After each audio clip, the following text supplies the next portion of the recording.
Okay, we love looking around pro bikes. They're honed for performance, but we see some really interesting stuff in the age group ranks. So we're going to take a look through transition today and try and spot some of those. Starting with this rather weird and wonderful thing here. It's a troll behind the saddle, maybe for good luck.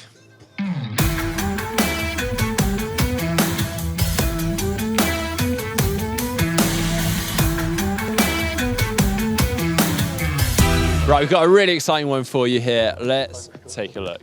It's a bike and a boat, and it's of Team 88. It's Team Iron to Men, and that combines Jess Vorberger and Matthew Hiltonbrand. Now, Matthew is a disabled athlete, but Jess is going to be towing him around the swim in that boat. They're going to be jumping on the bike together, and Matthew is going to be sat in the front, and Jess cycles them around the 180k course, and then they get onto the run. And I'm going to take a guess that this contraption then splits apart so then he can run and push him along. Right, so this isn't something we generally see on pro bikes, but if you are on a bike where you're limited for space for your bottles between your bars, for instance, there is this option. So Speedfill do a rather big sort of aero bottle that goes on the down tube.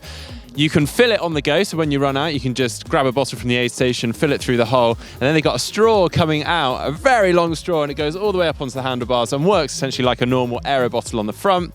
Yeah, really good option. Right, this is definitely something we don't see in the pro field. We've got the Joker on a disc wheel. We've got a vinyl wrap on both sides with different images on both. It's something else. Right, I don't really need to say much about this one. This is the Specialized S-Works Shiv. It's a triathlon specific bike, but this paintwork is incredible. It is available to buy. It's not a custom one-off, but very special. Right, we really don't seem to be short of cool paint jobs here going through transition. This is the Quintana Route CD 0.1. It's in a pink camo, which is awesome. Now, Quintana Route pride themselves on doing their very good women's-specific tri-bike. So you see this slope in the top tube as it sort of accounts for the smaller size.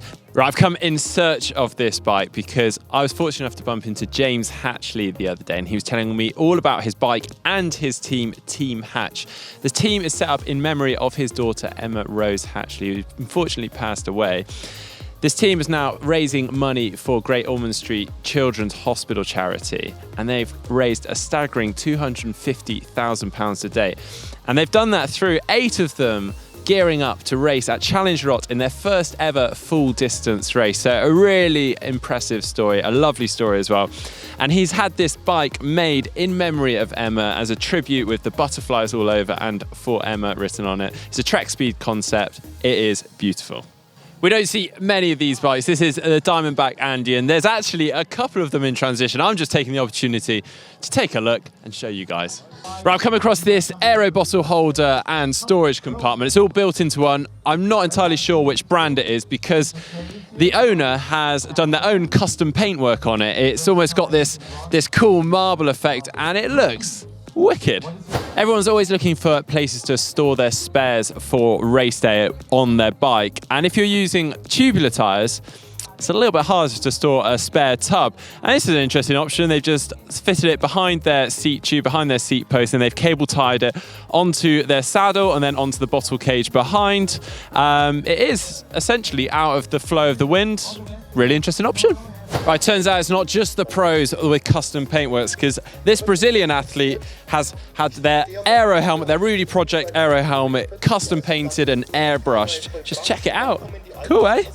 Right, this has just jumped out at me. It's a Canyon Speedmax CF, but with a custom paintwork. Well, it's not necessarily paintwork, but it is actually a vinyl on top, but it's still really cool. Stands out, it's got an Ironman logo at the back there, and it belongs to Iron Pappy. Okay, I don't think this is necessarily a custom job, but it's not one that I've seen that often.